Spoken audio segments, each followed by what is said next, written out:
कंगना कुछ भी बोलती है तो अगले मिनट सोशल मीडिया फट जाता है। तो फिर ये लोग जो हैं क्यों डर रहे हैं कि मैंने नेपोटिज्म के करके बोला। मैं जो खुद फिल्में डायरेक्ट करती हूँ उनको सुपरहिट फिल्मों को ये फ्लॉप घोषित करते हैं, लेकिन मुझे पता चला कि ये लोग छोटे लोग हैं। The expectation from a girl is to behave like a wife on the sets. I'm done with Kangana playing the woman card. I am at the age of 31, I am a film maker। मुझे तो ये लोग क्या promote करेंगे, तो खुद को ही promote कर ले, बहुत बड़ी बात है। अभी रिसेंटली कंगना ने सीजेपी के गाली गलौज करने वाले प्रोटेस्टर्स के खिलाफ बोला। वैसे दोस्तों ये रील मैं मीडिया के बंधुओं के लिए बना रही हूँ, क्योंकि मैंने कुछ प्रोटेस्टर्स को जो कि गटर छाप अनैतिक अश्लील बिहेवियर सड़क पर बच्चों के सामने, बुजुर्गों के सामने, महिलाओं के सामने डिस्प्ले कर रहे थे, उसको नॉर्मलाइज करने से मना किया है कि we do not accept this in this society. इसके बाद social media Hrithik deserves an apology के साथ ट्रेंड होने लगा और ये कुछ नई बात नहीं है, ये हर बार कंगना के स्टेटमेंट के बाद होता है। इंडिया उसके साथ सिर्फ डिसएग्री नहीं करता, पूरी कोशिश होती है उसको डिस्ट्रॉय करने की। एक्टर्स को पॉलिटिशियंस नहीं होना चाहिए, ऑब्वियसली ड्यूटी ली है उस चीज की तो उसको अच्छे से निभाओ ना। कंगना के फैंस के लिए वो अकेली ऐसी स्टार है जो चुप नहीं बैठती, पर बॉलीवुड के लिए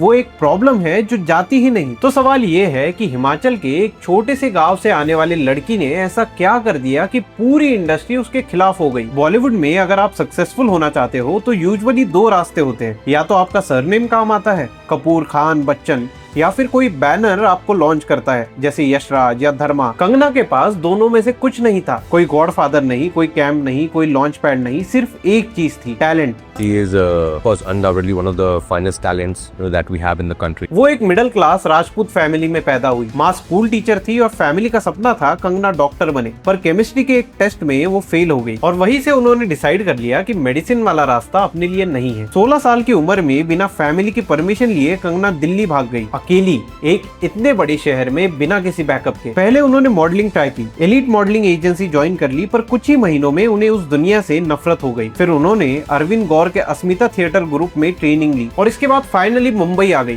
पर मुंबई आने के बाद कंगना की हालत और खराब होती गई। स्ट्रगल इतना भयानक था कि उन्होंने खुद एक इंटरव्यू में बोला कि ब्रेड और पिकल खा के उन्हें दिन गुजारने पड़ते थे। फाइनली महेश भट्ट के थ्रू उनको गैंगस्टर में कास्ट किया गया और वहाँ से जो हुआ वो कोई एक्सपेक्ट नहीं कर रहा था। 20 साल की उम्र में नेशनल लेवल अक्लेम। सिमरन के रोल के लिए film fair best female debut. The most promising debut female award goes to Kangana Ranaut. Bollywood को उस वक्त अंदाजा भी नहीं था कि कंगना रनौत उनके पूरे सिस्टम को हिलाने वाली है और यही से शुरू होती है असली कहानी। 2008 के फैशन के लिए उन्हें नेशनल फिल्म अवार्ड मिला। उन्होंने एडिक्टेड मॉडल सोनाली का रोल किया था जो आज भी लोग याद करते हैं। तनु वेट्स मनु 2011 में आई। इस मूवी से उन्होंने ये प्रूव कर दिया कि उनकी रेंज कॉमेडी में भी है। 2013 में क्रिश 3 आई which was a commercial success और उनकी biggest hit at that point, और उसके बाद आई क्वीन। ये मूवी एक कल्चरल मूवमेंट थी। एक मिडिल क्लास लड़की जो अपनी शादी कैंसिल होने के बाद अकेली यूरोप ट्रिप पे जाती है और खुद को ढूंढने की कोशिश करती है। क्वीन के लिए भी उन्हें नेशनल अवार्ड मिला। मैं सिर्फ एक बात कह सकती हूँ कि कंगना को कोई टच नहीं कर सकता as an actor. She is been a brilliant performer. Kangana was also very nice.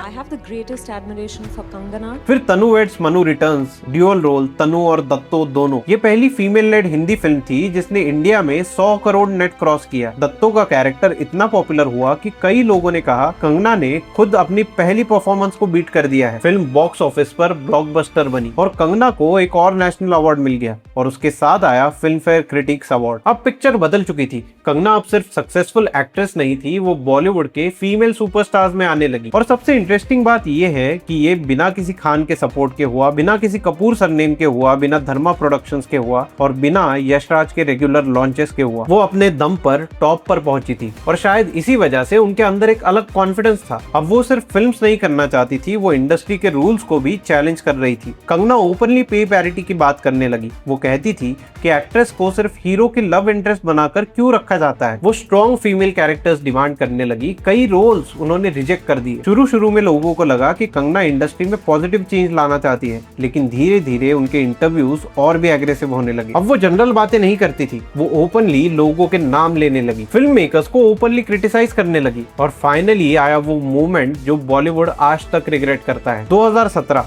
Coffee with करण, एक ऐसा शो जहां सेलिब्रिटीज यूजुअली मस्ती करते हैं, गॉसिप करते हैं और अपनी इमेज पॉलिश करते हैं, लेकिन कंगना का प्लान कुछ अलग था। कॉन्वर्सेशन में करण ने मजाक में बोला, As per your experience, who has given you more unnecessary attitude in the industry? और कंगना ने बिना एक सेकंड सोचे जवाब दे दिया, I think you, Karan. Me? Yeah. Biopic, if ever it's made, you know, you'll play that stereotypical Bollywood biggie who is like, you know, very snooty. Yeah, flag bearer of nepotism. Studio में सब लोग हंसने लगे, लेकिन शायद किसी को अंदाजा नहीं था कि ये एक स्टेटमेंट बॉलीवुड की पूरी दिशा बदलने वाला है। उससे पहले नेपोटिज्म इंडस्ट्री के अंदर डिस्कस होता था। सबको पता था कि स्टार किड्स को अपॉर्चुनिटीज जल्दी मिलती है, लेकिन किसी भी एस्टेब्लिश एक्टर या एक्ट्रेस ने नेशनल टेलीविजन पर यह कंफर्म नहीं किया था। ये क्लिप सोशल मीडिया पर वायरल हो गया और सडनली हर जगह एक ही डिबेट चल रही थी, क्या बॉलीवुड में टैलेंट इंपॉर्टेंट है या surname.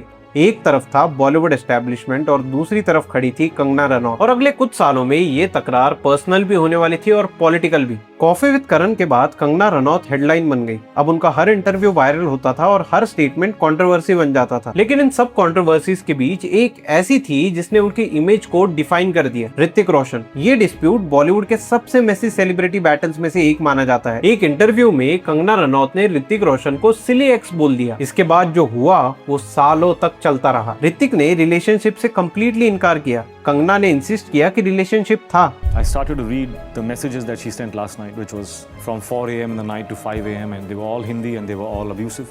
As I said, I thought maybe somebody has got hold of a phone and is playing a prank. I didn't even leave the country in January 2014. I was in the country from Jan, Feb, March. You didn't go to Paris? I did not go to Europe. Legal notices exchange हुए और इनके email public discussion का part बन गए। Case लंबे समय तक चलता रहा पर एविडेंस के अभाव में इवेंचुअली क्लोज हो गया। इस पूरे पीरियड में कंगना के अपने वर्ड्स में उसे चुड़ैल तक बुलाया गया और पूरा देश दो कैंप्स में डिवाइड हो गया। एक साइड कह रही थी कि कंगना सच बोल रही है, दूसरी साइड कह रही थी कि ऋतिक को अनफेयरली टारगेट किया गया। आज भी जब कोई कंगना रनौत की कंट्रोवर्सी आती है, सोशल मीडिया पर एक ट्रेंड ऑलमोस्ट फिक्स होता है, ऋतिक डिजर्व्स एन अपॉलॉजी। चाहे इशू पॉलिटिक्स का हो, फिल्म का हो या कोई और हो, ये कंट्रोवर्सी उनका परमानेंट बैगेज बन चुकी है। लेकिन ऋतिक सिर्फ एक अकेला पावरफुल नाम नहीं था जिसे कंगना ने चैलेंज किया। करियर की शुरुआती दिनों में ही कंगना ने आदित्य पांचोली के खिलाफ सीरियस एलिगेशंस लगाए थे। मेरी एक फ्रेंड थी कमलेश जी, हमने कहा हम दोनों के लिए कोई रेंटेड अपार्टमेंट देख लो, तो एक अपार्टमेंट दिलवाया। वहाँ पे मेरी फ्रेंड को आने नहीं दिया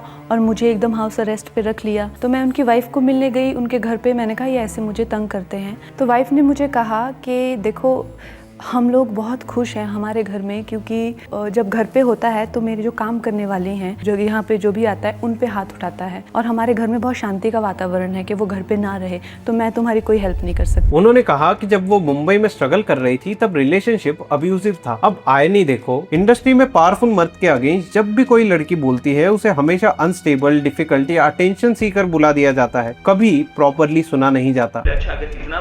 अगर कानूनी लॉ पेज करना है, अगर इतना ही लॉ करना है तो मैं भी लॉ यूज करूँ। मीटू का किसने बोला? कंगना ने बोला कि रंगोली ने बोला?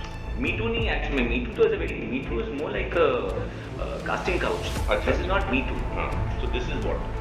This is case. अच्छा, दिस इज नॉट मीटू। तो ये कौन फाइल करेगा? कंगना करेगी, रंगोली करेगी। और वही यहाँ भी हुआ। पांचोली ने एलिगेशंस को डिनाई किया और केस सालों तक चलता रहा। लोग कहने लगे कि कंगना इकलौती ऐसी एक्ट्रेस है जो पावरफुल लोगों के खिलाफ बोलने से नहीं डरती और धीरे धीरे उनकी लिस्ट बढ़ने लगी। करण जौहर, तापसी पन्नू, स्वरा भास्कर, जावेद अख्तर, दिलजीत दोसांझ, इसमें कई एक्टर्स, कई फिल्म मेकर्स, कई जर्नलिस्ट शामिल थे। कभी कभी लगने लगा था कि पूरी इंडस्ट्री ही कंगना के अपोजिट खड़ी है, क्योंकि बॉलीवुड हमेशा से रिलेशनशिप पर चलता आया है, networking, friendship, party, lobbying. Kangana ने ओपनली कहा था कि ये कल्चर उन्हें पसंद नहीं। वो अवार्ड सेरेमनीज को भी फेक बोलती थी और रेयरली किसी भी पार्टी में दिखती थी। इसका रिजल्ट ये हुआ कि धीरे धीरे उनके साथ काम करने वाले फिल्म मेकर्स की संख्या कम होती गई। लेकिन फिर आया 2020 और सब कुछ बदल गया। सुशांत सिंह राजपूत की डेथ के बाद पूरा देश बॉलीवुड पर सवाल उठाने लगा। सुशांत सिंह राजपूत ने सुसाइड किया और फांसी लगाकर उन्होंने खुदकुशी की है, ये बड़ी खबर आ रही है बॉलीवुड से। नेपोटिज्म वर्ड अचानक ट्रेंड करने लगा और लोगों को कंगना के पुराने वीडियोस याद आने लगे। कॉफी विद करण वाला क्लिप फिर वायरल हुआ। कई लोग कहने लगे शायद कंगना इतने सालों से इसी की वार्निंग दे रही थी। You said that Sushant was made an outcast. You are saying, Kangana, that all of them in their different ways made Sushant a target. पहले कह रहे हैं कि लोगों को बेग कर रहे हैं कि प्लीज मेरी फिल्म में देखो, मेरा कोई गॉडफादर नहीं है, मुझे निकाल दिया जाएगा इस इंडस्ट्री से। अपने इंटरव्यू में वो जाहिर कर रहे हैं कि मुझे क्यों नहीं ये इंडस्ट्री अपनाती है, I feel like a left over. तो क्या इसमें इस हादसे की कोई बुनियाद नहीं है? उनकी बातों से काफी लोग अग्री भी कर रहे थे, लेकिन क्रिटिक्स ने कहा कि एक ट्रेजिक इंसिडेंट को लार्जर पॉलिटिकल और इंडस्ट्री एजेंडा से जोड़ना सही नहीं है। इस डिबेट का जवाब लोग आज भी अलग अलग तरीके से देते हैं, लेकिन एक चीज श्योर है, 2020 के बाद कंगना सिर्फ बॉलीवुड एक्ट्रेस नहीं रही, वो एक आइडियोलॉजिकल फिगर बन गई। अब उनके फिल्म से ज्यादा उनके ओपिनियंस डिस्कस होने लगे और धीरे धीरे ये ओपिनियंस उनको फिल्म इंडस्ट्री से पॉलिटिक्स में ले जाने वाले थे। जब तक कंगना सिर्फ इंडस्ट्री के अगेंस्ट बोल रही थी तो ये एक प्रोफेशनल राइवलरी तक लिमिट थी, लेकिन जब उसने अपना नेशनलिज्म, अपना पॉलिटिकल स्टांस खुल के डिस्प्ले किया तब सिचुएशन परमानेंटली बदल गई। कंगना बीजेपी में फॉर्मल एंट्री से पहले ही मोदी की समर्थक थी। आर्टिकल 370 हो, CAA हो, फार्मर प्रोटेस्ट हो, वो अपनी बात किसी फिल्टर के बिना रखती थी और यही से एक नया वॉर शुरू हुआ जो सिर्फ इंडस्ट्री तक लिमिटेड नहीं था। सितंबर 2020 मुंबई, कंगना का ऑफिस BMC ने पार्शियली डिमोलिश कर दिया। अगर आप टाइमिंग देखो तो ये एग्जैक्टली तब हुआ जब कंगना महाराष्ट्र के गवर्नमेंट के खिलाफ सबसे ज्यादा वोकल थी। और अब इसमें सबसे इंपॉर्टेंट फैक्ट, बॉम्बे हाईकोर्ट ने बाद में खुद ये कहा कि ये एक्शन मलिशियस था, जिसके बाद कंपनसेशन ऑर्डर किया गया। ये कोई कंगना की अपनी स्टोरी नहीं है, ये ऑफिशियल कोर्ट का फाइंडिंग है। एक कॉन्स्टिट्यूशनल कोर्ट ने कंफर्म किया कि स्टेट मशीनरी ने एक सेलिब्रिटी के अगेंस्ट सिर्फ उसके पॉलिटिकल ओपिनियंस की वजह से पावर का मिसयूज किया। कितने एक्टर्स या एक्ट्रेसेस के साथ ऐसा होता है कि पॉलिटिकल पार्टी उनके अगेंस्ट डायरेक्टली काम करती है और हाई कोर्ट को इंटरवीन करना पड़ जाता है। इस इशू के बाद कंगना को Y+ सिक्योरिटी दी गई। फिर आया मई 2021, कंगना का ट्विटर अकाउंट हेटफुल कंडक्ट के नाम पे परमानेंटली बैन हो गया। भड़काऊ ट्वीट के कारण फिल्म अभिनेत्री कंगना रनौत का ट्विटर अकाउंट सस्पेंड कर दिया गया। 2023 में इलॉन मस्क के टेक ओवर के बाद अकाउंट फिर रिस्टोर किया गया। अब यहाँ एक चीज समझना जरूरी है, बॉलीवुड खुद को बोल्ड, बाउंड्री ब्रेकिंग और प्रोग्रेसिव बुलाता है। हर अवार्ड शो में फ्रीडम ऑफ एक्सप्रेशन के स्पीचेस दिए जाते हैं, लेकिन जब एक एक्ट्रेस जेन्युइनली बोल्ड होती है, जेन्युइनली अपनी बात बिना फिल्टर के रखती है, तब वही इंडस्ट्री उसे साइलेंस करने की पूरी कोशिश करती है, क्योंकि उसकी बोल्डनेस उनके पॉलिटिकल एजेंडा को सर्व नहीं करती। 2024 में कंगना ने बीजेपी टिकट पे मंडी से लोकसभा इलेक्शन लड़ा। कांग्रेस के विक्रमादित्य सिंह के अगेंस्ट 74,000 वोट से जीत गई। हिमाचल की मंडी सीट पर हुआ बड़ा खेला, कंगना रनौत ने जीता अपना पहला चुनाव, कांग्रेस के विक्रमादित्य सिंह को हराया। वो लड़की जिसके अगेंस्ट पूरी इंडस्ट्री और लेफ्टिस्ट लिबरल लॉबी खड़ी थी, वो अब एक मेंबर ऑफ पार्लियामेंट बनने जा रही थी। और फिर जून 2024 में CISF कांस्टेबल ने कंगना को चंडीगढ़ एयरपोर्ट पे फार्मर के बारे में उसके रिमार्क की वजह से स्लैप कर दिया। ये लिटरल फिजिकल एविडेंस था उस हॉस्टिलिटी का जो कंगना इतने सालों से डिस्क्राइब कर रही थी। वो कह रही थी कि उनके खिलाफ एक मशीनरी काम कर रही है और अब वो मशीनरी लिटरली फिजिकली उसको स्ट्राइक कर रही थी। But while all this was happening around, honestly speaking, Kangana की कमर्शियल सक्सेस 2016 के बाद डिक्लाइन होने लगी। रंगून, सिमरन, जजमेंटल है क्या, पंगा, क्रिटिकल प्रेज मिली, पर बॉक्स ऑफिस पे मॉडेस्ट रही। थलाईवी, धाकड़, तेजस, चंद्रमुखी 2 ये फिल्म्स डिजास्टर प्रूव हुई। इमरजेंसी 2025 जिसमें वो खुद डायरेक्टर थी, खुद इंदिरा गांधी का रोल प्ले कर रही थी, उसका बजट 60 करोड़ था पर उसका वर्ल्ड वाइड कलेक्शन सिर्फ 22 करोड़ मिला। Manikarnika the queen of Jhansi Kangana की लास्ट रिलेटिवली सॉलिड परफॉर्मर थी। सो द क्वेश्चन इज, ऐसा क्यों हुआ?